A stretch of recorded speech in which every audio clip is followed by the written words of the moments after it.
We've all heard the stories. The spoilt couple, the tantrums, the split. But there are two sides to every story. It's an opportunity for us to understand why they did step down as senior royals and for us to understand what it is that they're searching for in life. When you have that level of independence, my goodness, you can do anything. Tonight, we hear Meghan and Harry's side. This book definitely is about getting the truth out there. This book has potential to have huge ramifications for their relationship with the other royals. What caused the rifts? Look, we're brothers. We'll always be brothers. We're certainly on different paths at the moment. I would imagine if there is any conversation that William could take back, it would be that one. And who is to blame? They felt it was a slight, they felt put out. No one in the royal family likes being taken by surprise. Was Harry really as unhappy as is claimed? Were Meghan and Kate really at war? Or did the couple simply demand too much? Kate and Meghan are not obligated to be best friends. There is an intense interest from the public to try and find out the unfettered truth. Meghan Markle made serious judgment calls and made considerable errors. Can the couple ever repair relations with the rest of the royals? I don't see them going back into the constraining embrace of the royal family. I think that they will fly free. And how kind will history be to Meghan and Harry? Yes, they were breaking free of the royal family. Yes, they were able to embark on a new chapter of their lives, but it came at a huge cost. Meghan and Harry. Everything seemed like a fairy tale when the royal family gained a new member. I think they had the potential to be this amazing, celebrity couple. When they first got together, it felt like a real win, I myself was like, this is amazing. I'm loving seeing this. The wedding's going to be beautiful. And that's when the chip away started. Since then, it's been a turbulent 2 years for the Duke and Duchess of Sussex. And for many, they were to blame for everything that has gone wrong in the House of Windsor. But is that fair? I can just imagine what kind of struggle it was for them to see the constant lies, the constant made-up fabrication to sell papers, and that they were the human cost. Now, months after Megxit, we are witnessing the fight back.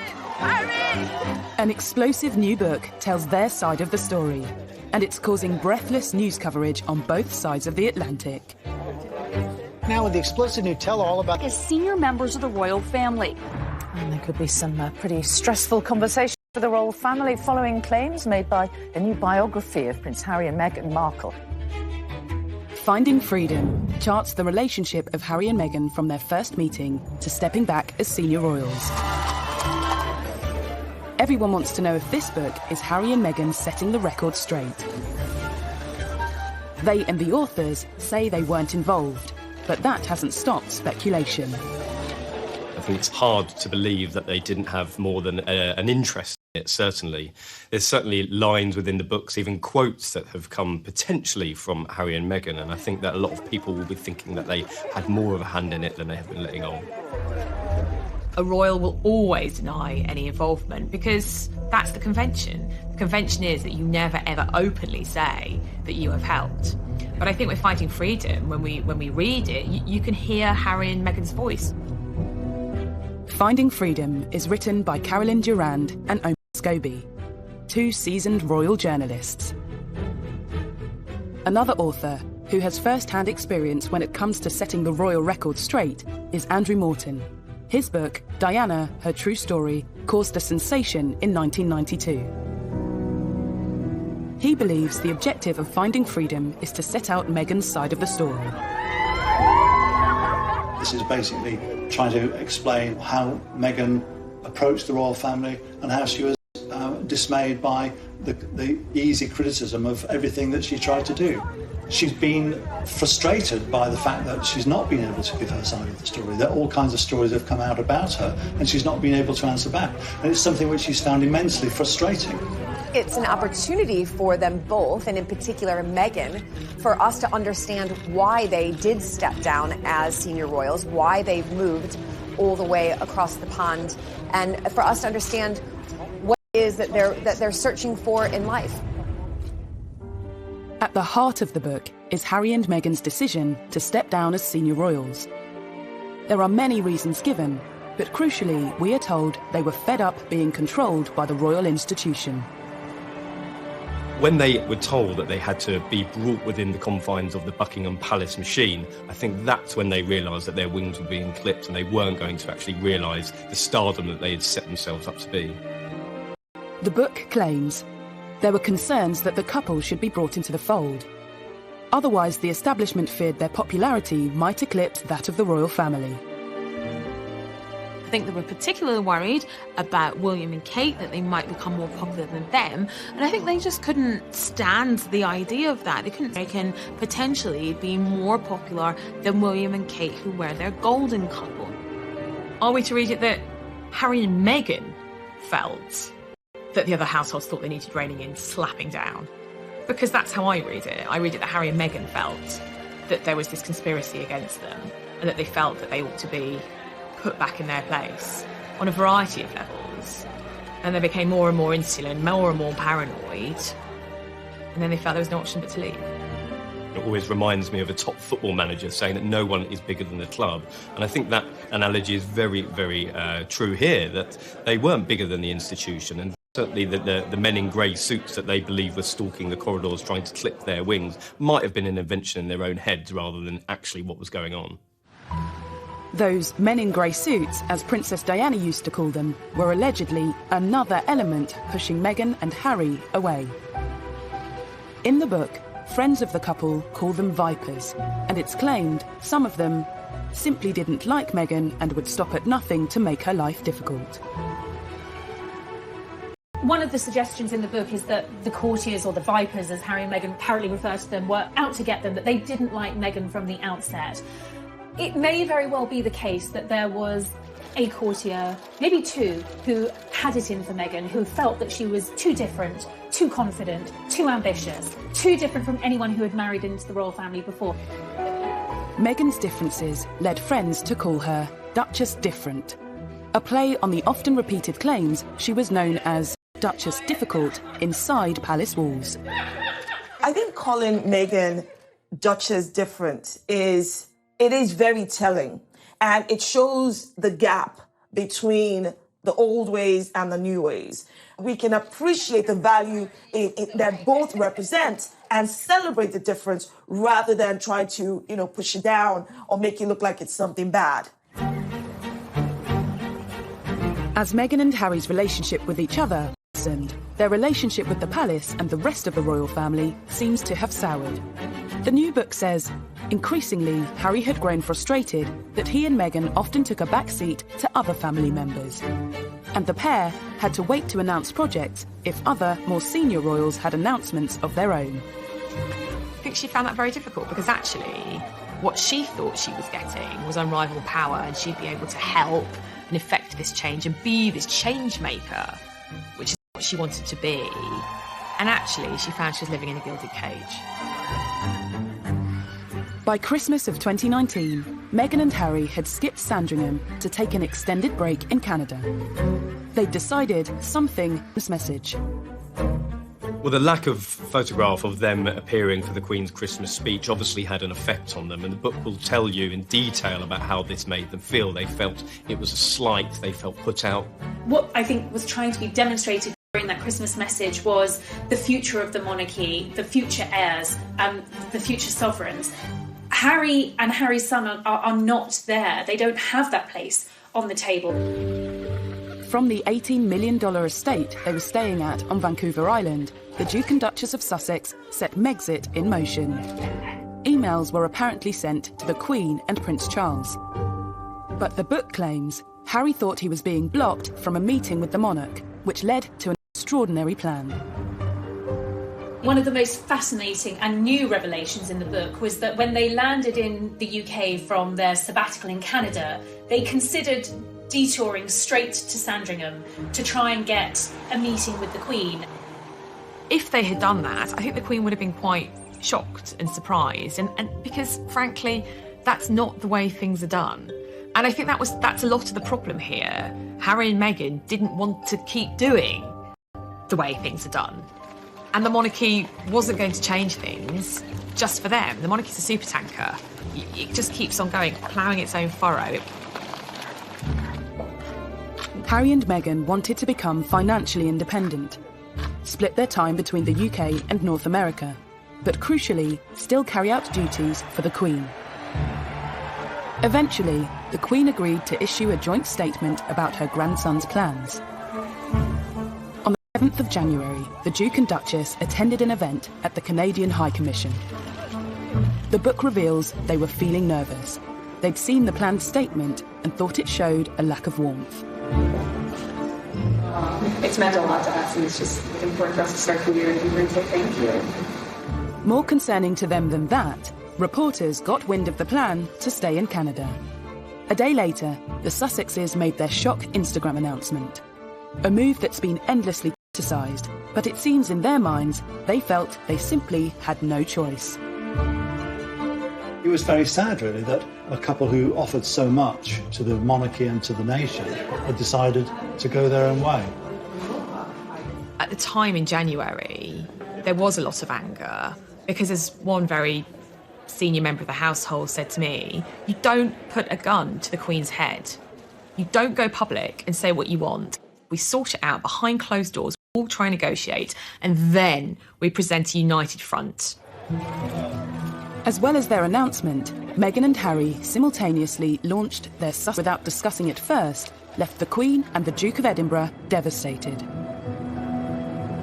The issue of them creating this Sussex Royal brand and Sussex Royal website was a huge, huge problem for the royal family, because if they were going to go into the corporate world and start marketing themselves for big, big sums of cash, that was going to be the problem, that the Queen and senior royals couldn't have them marketing themselves as royal whilst earning money on their own personal terms.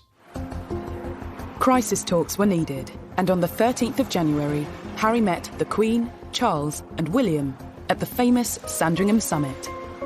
Yes, they were breaking free of the royal family. Yes, they were able to embark on a new chapter of their lives, but it came at a huge cost. Especially for Harry. He had to give up his military role. Finding freedom gives an insight into Meghan's feelings. It was so unnecessary, Meghan later told a friend. And it's not just taking something away from him, it's also that entire military veteran community. You can see how much he means to them too. So why? Harry has had to give up everything. He's giving up his family, his home, his country, everything he's ever known, and those military titles, which, and Meghan's right, they meant so much to him. And what about what Meghan has had to give up? Finding freedom claims Meghan told a friend, "I gave up my entire life for this family. I was willing to do whatever it takes, but here we are. It's very sad." Even so, it's said courtiers and some family blame Meghan for Megxit. This girl who fell in love with a boy who happened to be part of the royal family, and she gave up her whole career to move over here to, of course, follow tradition and ritual, marrying into the royal family, and she literally couldn't win. And she basically gave up a part of herself, because that is what would have been expected of Meghan, expected of Kate, the Duchess of Cambridge. And they all did that out of love for their spouses and out of respect for the institution. These new revelations tell a story of just how unhappy Harry and Meghan were with their royal life and how they felt forced into leaving. But the new book also gives us a new insight into Harry and William's relationship. William potentially saying to Harry, listen, take your time to get to know this girl. Don't be blindsided by lust. Don't rush into anything. I would imagine if there is any conversation that William probably could take back, it would be that one.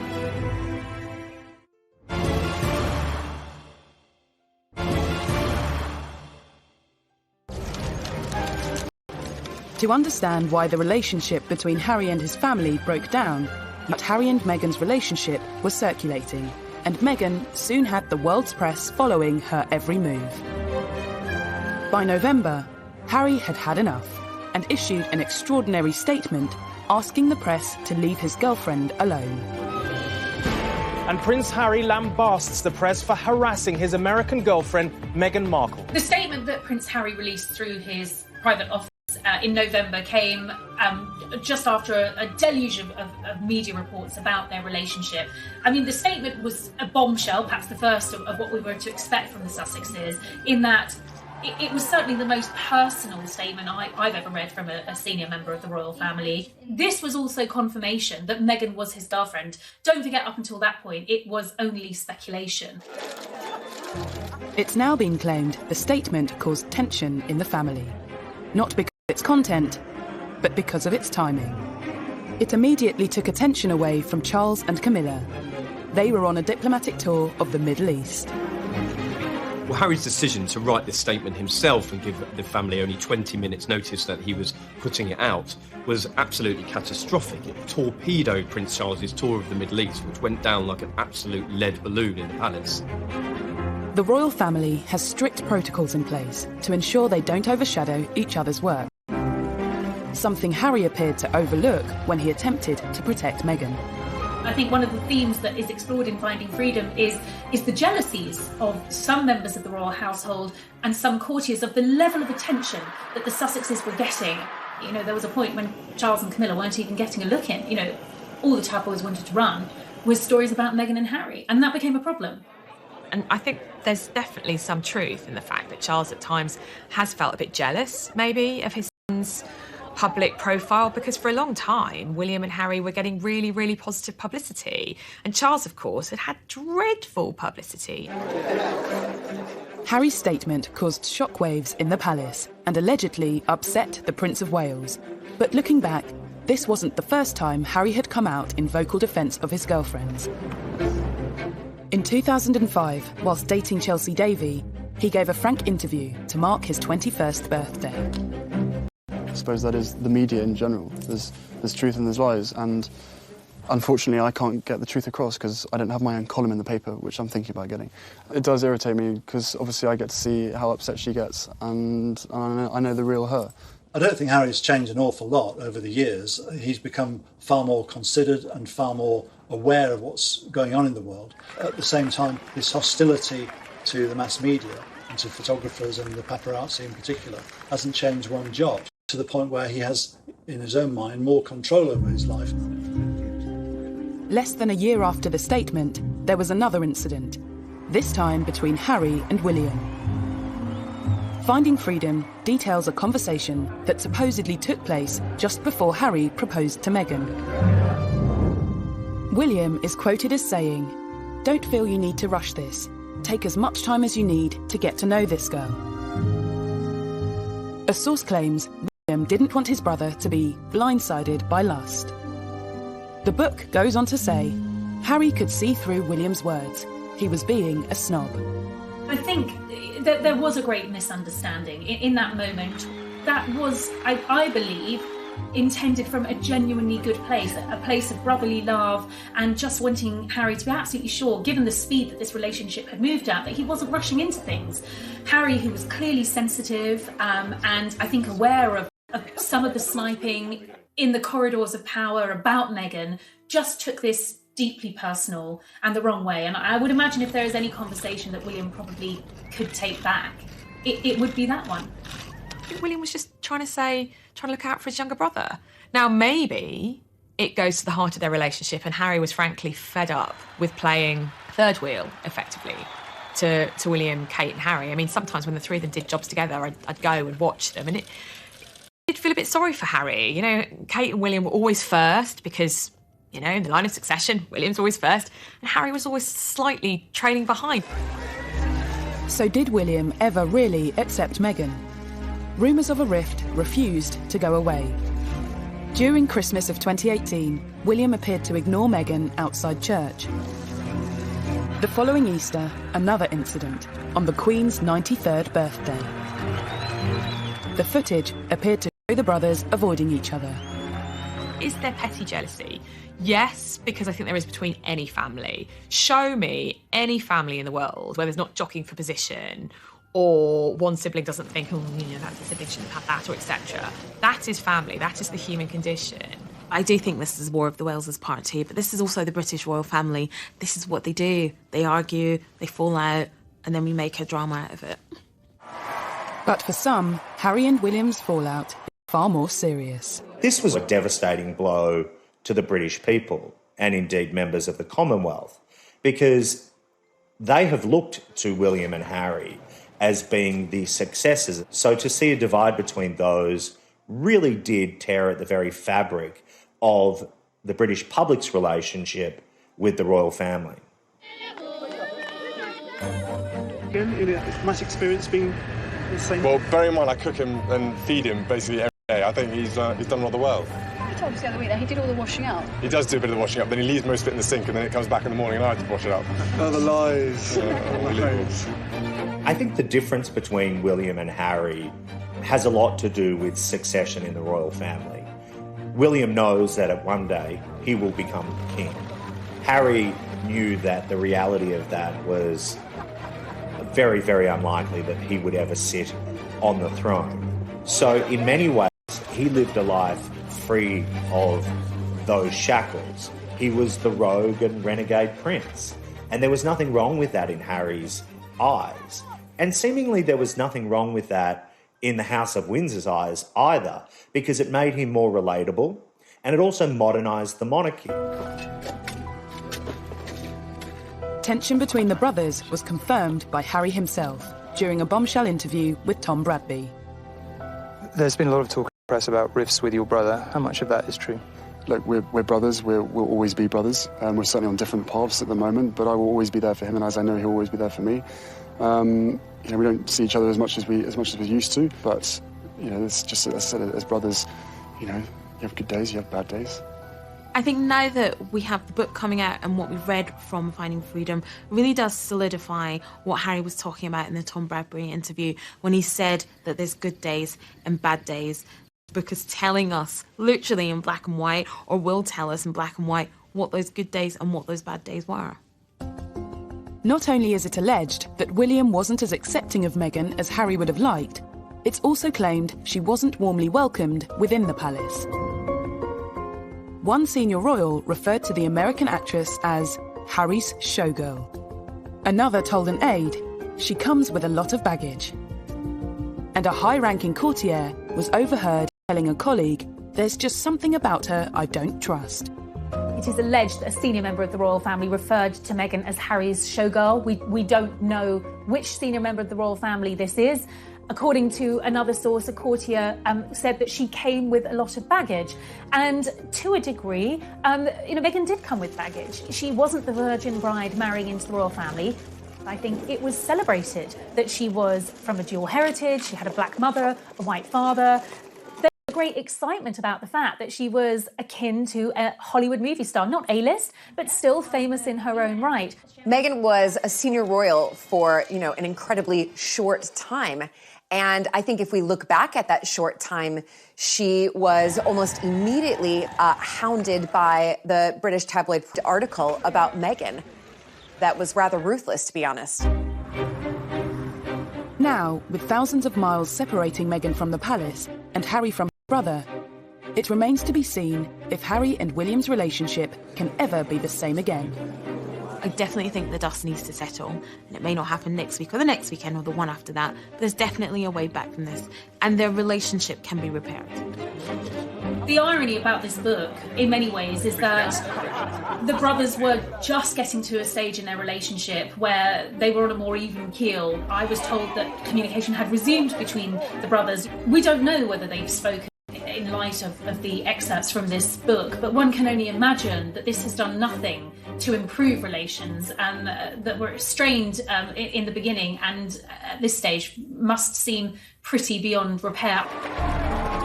Finding Freedom not only claims to know what happened behind the scenes with Harry and William, but sheds a light on the rumours of duchesses at war. I think there was a lot of excitement that Kate and Meghan would have become best buddies. However, when you look at it on the face of it, they were very, very different women from very different backgrounds. They were already going to have very different roles with the institution. And I think the pictures of them laughing and joking at Wimbledon were probably the best it was ever going to get.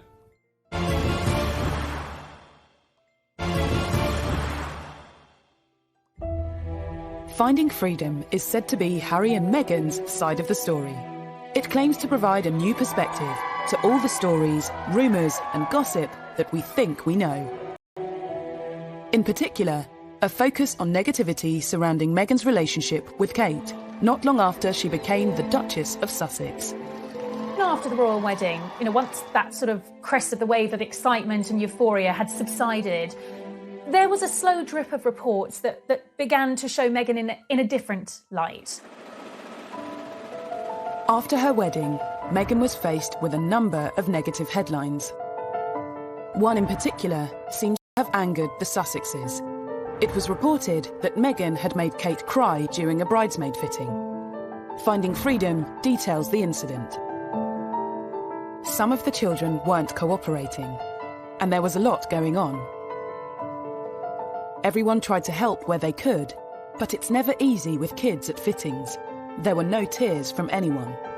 I also think that it proves that, that story was put out by anti-Meghan people, by people who wanted to vilify Meghan, and it actually unpicks that, and it also proves that we know that there's people actively out there working to make Meghan look bad. There are always two sides to every story, but, Kate either cried at that dress fitting or she didn't, and, that is contested in Finding Freedom. What Finding Freedom doesn't do is actually explain what did happen. Whatever the truth, Meghan and Kate's relationship soon became a favourite topic for the tabloids. I think as soon as Meghan married into the royal family, the comparisons between Meghan and Kate were constant. And Kate is English. She's an English rose, and she does everything the right way. But she will be the future queen. I think there needs to be some leeway for Meghan and Harry because, he's now much further down the peg line as far as inheriting the crown. I think there was a lot of excitement that Kate and Meghan would have become best buddies. However, when you look at it on the face of it, they were very, very different women from very different backgrounds. They were already going to have very different roles with the institution. And I think the pictures of them laughing and joking at Wimbledon were probably the best it was ever going to get. Despite the press rumours the Duchesses were at war, Finding Freedom claims the relationship between the sisters-in-law was less tense than reported. It does, however, reveal they struggled to move past the distant politeness of when they first met. It was very easy for us to escape into this storyline that Meghan and Catherine were best friends, that William, Harry, Meghan and Catherine represented the Fab Four, this union of young royals that were set to take control and modernise the monarchy. It wasn't the case at all. Just 1 year after they were photographed laughing together at Wimbledon, new photographs emerged of Kate and Meghan together at a polo event. This time, the atmosphere appeared a little less friendly. The book notes there was a cordial but distant rapport. It was a big exclusive event in the summer of 2019, and both Kate and Meghan were there with their children. In fact, it was probably one of the first times we'd seen Meghan out and about with baby Archie. Kate was watching the children playing on the field while watching the polo, but the real striking thing was that the two women were not speaking. They weren't even conversing for most of the day, and I think that was quite a bit of a realisation for the British public and quite a disappointment as well, that these two women were not going to be the best of friends. It's reported Meghan had wanted a strong and close relationship with her sister-in-law. The book details that Meghan had initially hoped that Kate would potentially reach out to her and help guide her as somebody who had married into the institution, but the offer never materialised. It goes on to say, Kate felt they didn't have much in common, other than the fact that they lived at Kensington Palace. So perhaps that was an unrealistic expectation. The Duchess of Cambridge is a busy woman, but Meghan clearly took that quite personally. In the same weekend Finding Freedom dominated the papers, Emily Andrews broke the story that friends of the Cambridges say Kate rolled out the red carpet for Meghan. So who was to blame for this coldness? I think it seems that Meghan had a very unrealistic expectation of her relationship with Kate. I mean, if you look at it from the Cambridges' point of view, they don't know this woman at all. From their point of view, they absolutely did welcome her into the family. William and Kate invited Meghan and Harry to apartment 1A. Kate met Meghan pretty early on in the relationship, and I think from William and Kate's point of view, they did try and help as much as possible. But they were at a very different stage of life. Kate, very With friends of William and Kate refuting stories from Finding Freedom, the public is once again presented with two sides of the story, unsure which side is telling the truth. By the time Harry and Meghan's final royal engagement came around in March of this year, the tension was clear for everyone to see. At the Commonwealth event, Meghan appeared to wave to Kate, but the gesture wasn't acknowledged.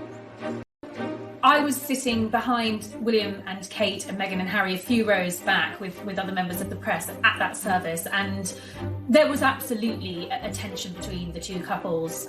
While Kate turned around to speak to Edward and Sophie Wessex, she just didn't acknowledge Meghan and Harry at all, and that was very obvious. Finding Freedom notes that after flying straight back to Canada, Meghan, at that point, couldn't imagine wanting to a foot back into anything royal again. There is no doubt that certain plot lines sell newspapers and sell magazines. And initially, what sold was the remarkable story of these four young royals and the tight union that they supposedly had. But in reality, that just wasn't the case. Finding Freedom has nothing to quell the fascination with the Duke and Duchess of Sussex, presenting another side of the story and asking if the criticism facing the Sussexes has been fair. The whole story about Meghan wanting, the chapel for a wedding to smell a certain way, and then people find out that Kate wanted the exact same thing, but Kate is not being crucified for that, however Meghan is. That just highlights again that this toxicity against Meghan is coming from a very deep place of bias. Might arguably tell the story from Harry and Meghan's side, but it's not the only book about them to hit the shelves this summer. It's the hot cakes right now. It's almost as though people think that this is the next version of The Crown from Netflix. I think that there is a battle at the moment amongst authors to try and tell or answer the unanswered questions as to what led to the split. It's a fine line of who knows what and who actually to be able to trust when all these books are coming out all at once. Many well-covered tales about the Sussexes feature in books by Lady Colin Campbell and journalists Dylan Howard and Andy Tillett. But are these just examples of yet more unfair criticism that Meghan has faced? Such as claims Meghan wanted St George's Chapel to smell a certain way for her wedding. A story she was ridiculed for in the press, despite Kate wanting the same thing at her wedding in Westminster Abbey.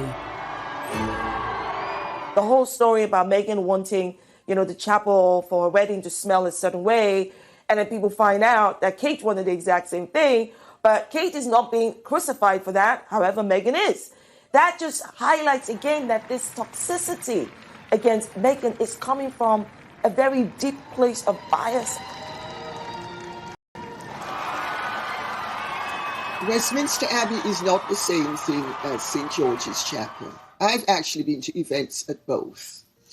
And I have to tell you, St George's Chapel does not smell musty.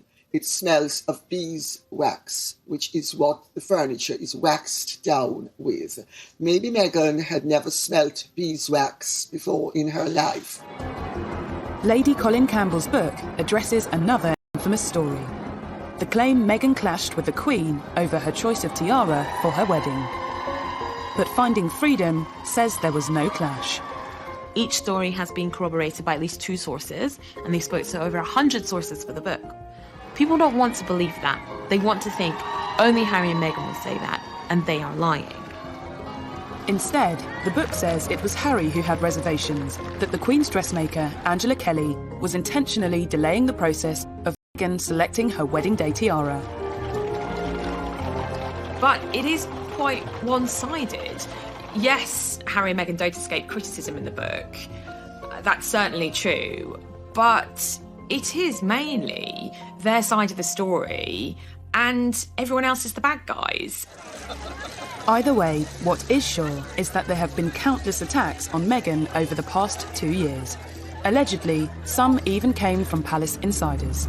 Buckingham Palace And we're back to this narrative again, that strong, independent women are anathema in our society. Duchess difficult. Hurricane Meghan, some of the headlines that started coming out in the tabloid press, reports that, she had a habit of sending dawn emails to staff and wanted a response before lunchtime. This appears to be true and seems to be backed up in Finding Freedom. But the author's interpretation of this is that this was an experienced, successful American actress who was used to having an entourage of staff and who was used to having things done quickly. The idea that Meghan's a diva is clearly one of these racialized ways of thinking about black women where, they have this long-standing idea of the strong black woman who doesn't need anybody else, who's feisty and aggressive. Meghan has faced criticism for pretty much every move she has made, even down to the clothes she wears. When Meghan came on the scene and started wearing gowns that were thousands of dollars and living an extravagant lifestyle, then it began to rub people up the wrong way. Someone's got to spend the most, and Meghan's the one that spends the most. Again, it's just a non-issue, it's a non-story. She's probably spending her own money. What's the big deal? And even a claim that Kensington Palace staff noted that Meghan's charity cookbook, raising funds for the victims of the Grenfell tragedy, didn't contain a single recipe of British origin. She was trying to do something wonderful and good for all of those that were lost at Grenfell Tower and for their families. Everyone embraced this so deeply because it's been a passion project for all of us, and for very good reason. For Meghan, much of the criticism must have felt unwarranted and unfair. Why is Meghan a target for criticism? Very good question. Right. I don't know. Do you have a piece of paper? Several pieces of paper? But let's start with the fact that, one, she's a progressive woman. She's independent. And let's talk about the fact that she doesn't fit your traditional idea of, royalty. Let's talk about the fact that she's a woman of biracial heritage, right? Let's talk about the fact that her profession was that of actress. And the fact that she's American. There's just so many things around and about her that many people do not like. I feel for the poor girl. I mean, she came into this country, parachuted in. She's married into a very difficult family that everybody finds difficult to come into because of the various pressures. And she's someone who didn't know an awful lot about British history, British culture, and she's as well. But amongst all of the petty criticism, there have also been stories that suggest Meghan and the royal way of life was a culture clash. In my book, I go to great lengths to explain how the culture clash arose. Because Meghan has very American attitudes and expectations. She is all about confidence, go-getting, hustling, and all of those Hollywood things that she has been brought up to regard as desirable. Did Meghan really know what she was letting herself in for when she married into the royal family? Some stories show how she struggled to get to grips with royal life, like her first official engagement with the Queen, opening the Mersey Gateway Bridge in June 2018. People haven't looked at the real person who's trying to do her best coming into the royal family. Someone who didn't know the protocol, didn't know the etiquette. I'll give you a perfect example. She went to Liverpool with the Queen and she's sitting on the stage. It's a windy day. She doesn't know what side of the car to get into, to get out of, what hand to hold her handbag in, and you can see that kind of confusion in her face. Meghan, even though she's an actress, has had to swap the red carpet for the Royal Road show, and it's a difficult gig. There were certain elements of royalty that perhaps weren't for Meghan, but she was widely condemned regardless, like security. Dylan Howard's Royals at War reminds us of an incident in Fiji when Meghan visited a market. Every royal is assigned a level of protection when making appearances in public. And there could be no more valuable commodity, if you like, than a pregnant Meghan Markle making appearances in public. Under sweltering temperatures and with an increasingly large crowd, the Duchess was rushed out and the visit ended early. Turn round, turn round, turn round. Inevitably, in these types of scenarios, the royals are briefed about what is right and what is wrong and what is expected of them in order to maintain their security and their well-being.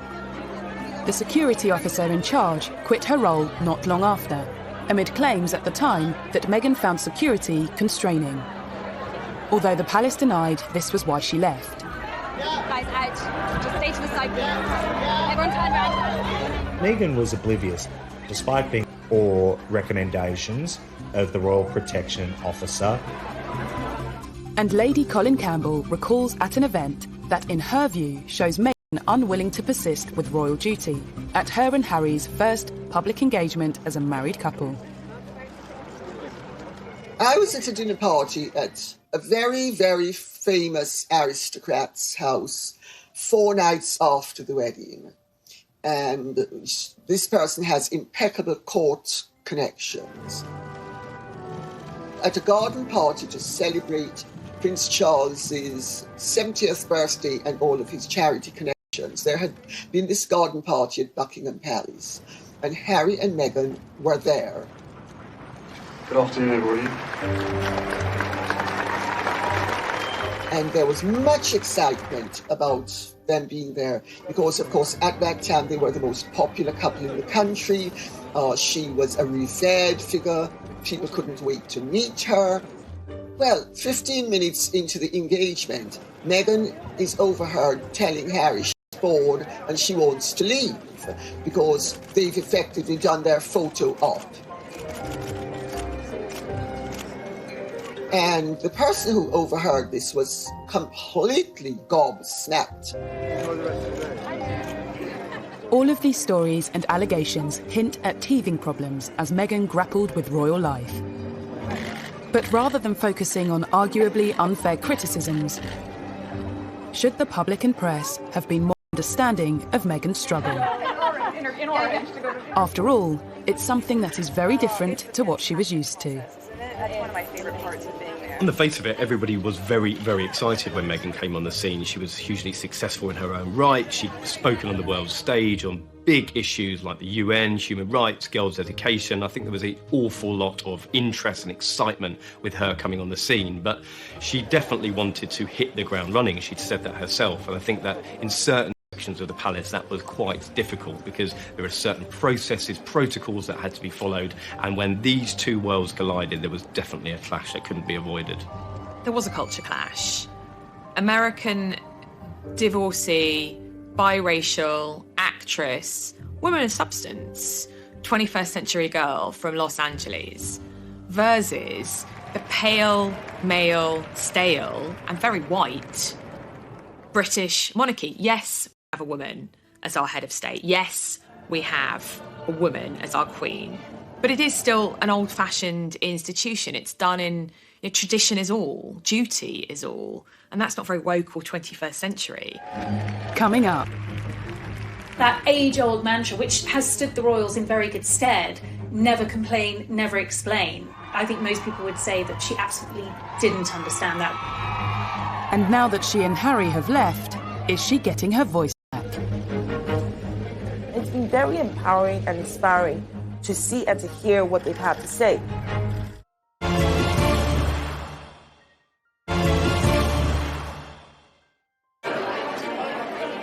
Many observers believe that a key factor behind the Sussexes leaving the royal institution was what some saw as the muzzling of Meghan Markle. Before her marriage to Prince Harry, she'd used her media profile to highlight social issues close to her heart. Women don't need to find a voice. They have a voice, they need to feel empowered to use it, and people need to be encouraged to listen. More people were encouraged to listen when her relationship with Harry became public. But being Harry's girlfriend was one thing, being his wife was quite another. If she was not part of the royal family, the way she would have come out to speak on issues and to lend support on different things, she had to curtail all of that. You can speak your mind as a celebrity. You can align yourself with different politicians. as a celebrity. You can't do any of that as being a member of the royal family. The blogs and all that stuff, that's just been silenced 100% to fit this role. Maybe one of the reasons for them wanting to leave is so that she can go back to doing it. And following her move to Los Angeles, despite the lockdown, Meghan Markle is out there speaking her mind once again. All of you are out there campaigning, fighting the right fight, being on the right side of history and ensuring that we can get closer to seeing this truly as our past and not that we have to revisit again and again and again. Meghan and Harry have given, recent Zoom virtual talks to many from the younger generation. They've definitely been able to speak about matters that are at the heart of them and matters that are important to them, like Black Lives Matter. The only wrong thing to say is to say nothing. Because George Floyd's life mattered, and Breonna Taylor's life mattered, and Philando Castile's life mattered, and Tamir Rice's life mattered. And so did so many other people whose names we know and whose names we do not know. It's been very empowering and inspiring to see and to hear what they've had to say.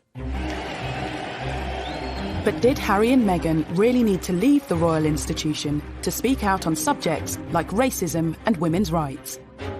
I went back to the palaces, various people, and I said, would Meghan have been allowed to make those kinds of speeches if she's still working for the royals? Now, you can take what I'm about to say as, well, they would say that, wouldn't they? But literally... More problematic for the royals, perhaps, was a concern that Meghan's progressive agenda might encroach into politics.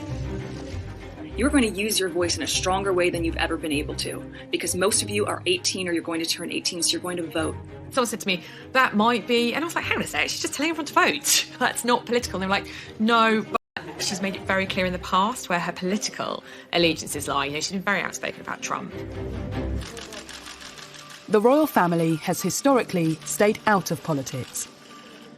There is an inherent conflict between a member of the British royal family involved in American politics. It just can't work. Before Meghan became pregnant with Archie, they had intended to go to America on tour, but she made it very clear that she wasn't going to see Trump. I'm afraid it doesn't work like that. Clearly she is a woman with very strong political opinions. I think we will probably see and hear more of these now that she is detached from the royal family. As well as freeing her to speak her mind, leaving has allowed Meghan to regain control of her own agenda and to hit out directly at her detractors. Meghan has always liked to control her own publicity. Through her Instagram, very popular Instagram account, her blog, Fatigue, she was used to being able to control the message. I think it's when things have been out of control, that's what she finds frustrating. Believe in what makes you unique, and don't be afraid to do what you know is right, even when it's not popular. Even when it's never been done before. Well, Meghan's choice of language of even when it's not popular, even if it's not been done before, was definitely a pointed reference to their decision to leave the royal family. Even if it scares people, and even if it scares you a little. That age-old mantra, which has stood the royals in very good stead, never complain, never explain. I think most people would say that she absolutely didn't understand that. One of the things she felt very stifled by was not being able to answer back. I think Meghan's biggest problem has been that she's obviously been schooled in the world of Hollywood, where you hit back at rumours and innuendo and you take the fight to them. Meghan couldn't grasp the reason why she wasn't able to respond to these. Well, there was so much more at stake than just Meghan Markle. The whole House of Windsor needed to be considered in whether or not she was to respond to an allegation that was levelled against her. And that narrow-mindedness goes a long way to explaining why her and Harry would ultimately leave the family. And I think this book has largely been written to put her side of the story across. And regardless of their personal influence on the book, it hasn't been the only outlet for the couple's grievances. Suing a newspaper for publishing a private letter to her father. The letter related to Thomas Markle's various dealings with the media, following his non-appearances at the couple's wedding in May 2018. And within the court documents, some of Meghan's complaints about her treatment within the House of Windsor have been laid bare. She has used the courts as a forum to get her version of events out into the public. Meghan's detractors say she's attempting to manipulate the media and claim the revelations in her court evidence and writing the letter to her father in the first place are evidence of this. If Meghan expects me or anybody else that I know who has a brain to think that she wrote that letter for anything except damaging her father's reputation and boosting her own and excusing her, she better think again. The central point of the case is whether Meghan wrote this letter with the intention of it being public. And one of the authors behind this book has actually gone on record to say that Meghan wrote it with the public in mind. That was a comment made by author Omid Scobie earlier in the year, but not repeated in the book. Meghan emphatically states that she didn't expect the contents to become public. Associated newspapers, publishers of the Mail on Sunday, are contesting that. Before being published, the letter had been referred to in People magazine. She may have given her friend permission to speak to People magazine. Friends have been spoken to at some point, but I genuinely think that was a letter between herself and her father, and I don't think she wanted it to be in any of the papers. She would have been very frustrated that it was published without her knowledge. It will be up to the courts to decide of whether this was an issue or whether she did know or didn't. I think it must be very sad and exhausting for Harry and Meghan to have had to undertake this court action. They're forced to go through this vicious cycle of seeing more lies and the same lies come up and people buy into it and people dig into it. So it has to be exhausting for them, but I have to say it is the right thing to do. Since beginning the court proceedings, both Harry and Meghan have been accused of hypocrisy in their dealings with the media. Whether or not she wanted the letter leaked is really unknown at this point. But what I can say with certainty is that she does want certain stories leaked. In the book Finding Freedom, it says that she worked with the paparazzi. She tipped them off, and she tipped off local journalists because she was trying to further her own profile. And you do kind of come away from the book thinking Harry and Meghan are perfectly happy to invade. I've never seen a member of the royal family who has polarised opinion quite as strongly as Meghan and then Harry and Meghan. It's almost as if people took positions very, very early on. You're either for them or you're against them. But unlike many such debates, there will eventually be winners and losers on at least some of the big questions over Meghan. Is she an attention-seeking hypocrite who was a disruptive influence on the royal family? Or is she a well-meaning and wholly innocent victim of racism, sexism, and the machinery and machinations of the monarchy? It seems that the English courts will play a part in answering that question. If they are to win, they will have won at the expense of dragging the royal family through the mud. So win or lose, in my view, it's a loss. Released from the House of Windsor, have Harry and Meghan really found their freedom? If it was not for COVID-19, we would have seen and heard a lot more from this couple. They are holed up in a rented £18 million mansion. They really need to try and take a bit of time out and maybe realise what they want, what their future looks like.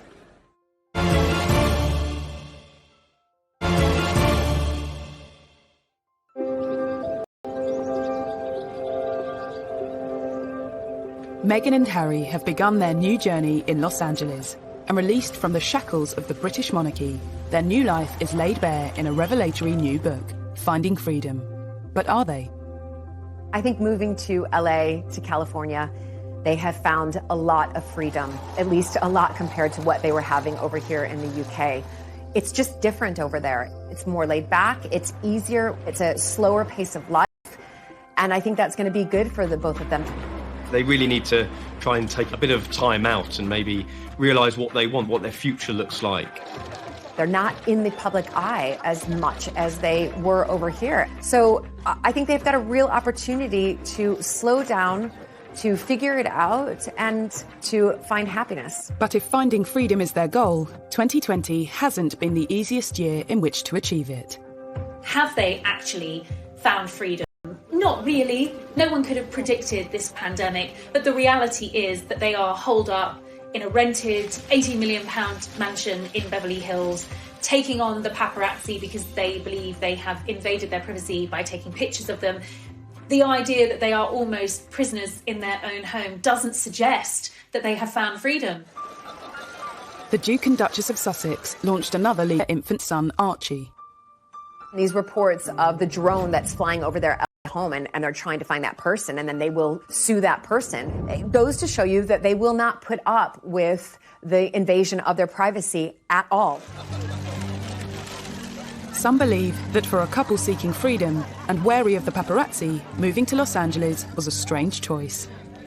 That remains the great paradox of a decision to move out of the royal family to avoid the limelight and move to a place where the limelight shines brighter than anywhere else in the world. They've gone to the pap capital of the world. In LA, freedom of expression is paramount. I think that we're seeing how they're trying to achieve the privacy that they want by suing publications, and they probably won't stop until they stop being pursued. So I think this will definitely put caution in a lot of journalists and a lot of photographers and being very, very careful about what they print. The Sussex's battle is far from over when it comes to protecting their privacy. But what does the future hold when it comes to their financial freedom?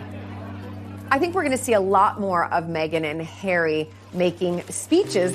I've been told the Obamas' business model is something that they're very much aspiring to, which could earn them a very lucrative income indeed. I mean, public speaking engagements alone could earn a couple hundreds of thousands of dollars. And I'm quite sure that in California, where they're now based, that there will be all kinds of companies that will want to see them on their boards. And I can well imagine, for example, Meghan going on board of a major international company to look at gender issues. There's much speculation about the path that Meghan will take. But what about Prince Harry? The break from the royal family meant giving up all his military titles, and which took up an awful lot of his time. I think he probably took that quite hard, and I think that was a bit harsh, but I'm hoping that he can continue to work with veterans in some form, perhaps in America, and continue that line of work, because he was genuinely passionate about it. If, as seems likely, Harry has more difficulty than Meghan in acclimatising to this new life, might some kind of return to the royal fold be possible? The Queen gave them this option of the trial period, see how you fare after 12 months and see if it's working for you. Partly through coronavirus and partly through the way they have handled things, what they hoped to achieve is clearly turning out to be more of an uphill struggle than they would have envisaged initially. Who knows? I don't think they know what they're going to be doing between now and next week, much less next year. There were headlines in some of the tabloid press after the serialisation that, there was no way back after Sussex's. I'm not so sure. While I don't think they will go back to a royal role as such, Harry remains, in spite of what's been said and what's happened, deeply loved by his family. Whatever the future might hold for the former royal couple, it seems that for now, a return to the House of Windsor is very far from their minds. I think that they will get it right over there. I hope that they will do exciting and amazing things together, become financially independent, and live a peaceful life, which I suspect is what they both want. I applaud Harry and Meghan for standing up for what they believe and wanting to carve out a life for themselves that makes them happy. That should ultimately be what we all want for them. They've got an opportunity to make a change, to make a difference, and I'm quite sure that they will continue to do that over the next few years, but not under the umbrella of the royal family, but under their own umbrella. In 2018, William, Harry, Kate and Meghan were being hailed as the golden generation who'd build a new 21st century monarchy. In just 2 years, that dream has shattered. How? Finding freedom certainly doesn't have all the answers, but it does reveal the open wounds currently blighting the royal family, and some say rubs salt into them. There are two sides to every story.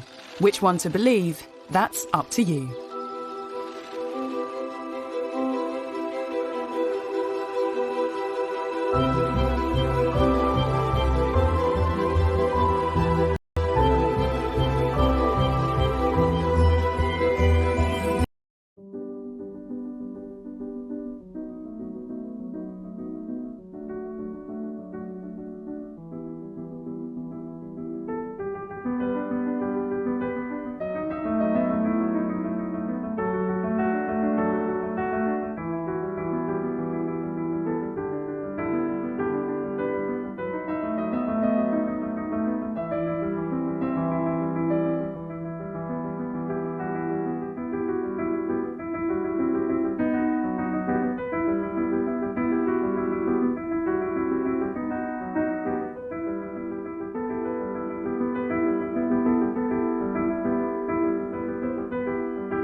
they were told that they had to be brought within the confines of the Buckingham Palace machine, I think that's when they realised that their wings were being clipped and they weren't going to actually realise the stardom that they had set themselves up to be. The book claims there were concerns that the couple should be brought into the fold. Otherwise, the establishment feared their popularity might eclipse that of the royal family. I think they were particularly worried about William and Kate, that they might become more popular than them, and I think they just couldn't stand the idea of that. They couldn't potentially be more popular than William and Kate, who were their golden couple. Are we to read it that Harry and Meghan felt that the other households thought they needed reining in, slapping down? Because that's how I read it. I read it that Harry and Meghan felt that there was this conspiracy against them and that they felt that they ought to be put back in their place on a variety of levels. And they became more and more insular and more paranoid. And then they felt there was no option but to leave. It always reminds me of a top football manager saying that no one is bigger than the club. And I think that